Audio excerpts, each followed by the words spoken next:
Do you remember your last trip? My only trip to Antarctica. Remember coming back there? Well, I do. There's one thing that I remember very well, and it all started before I went down to Antarctica.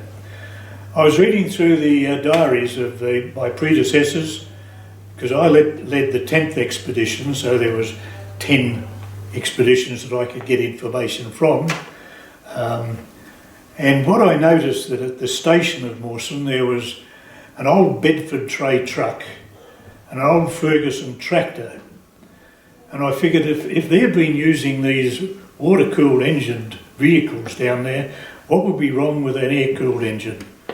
So I rang the marketing department of Volkswagen out there in Clayton, and I said I'd like to speak to somebody in marketing, and young Graham Maslin came on the phone, and I said I would be interested in you loaning me a Volkswagen for a year because I want to take it down to the Antarctic.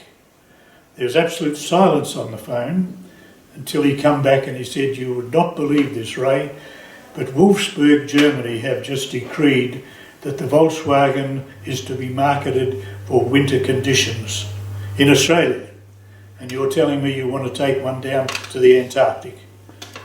So I took the first production modelled car in all times to Antarctica. Before that there'd been vehicles, but not production cars. And the little Volkswagen, which was once again painted red like our ships, served me well for the 12 months I was down there as a vehicle for the scientists to work out on the sea ice or take journeys up into the weather stations in the mountains, or just running around the station.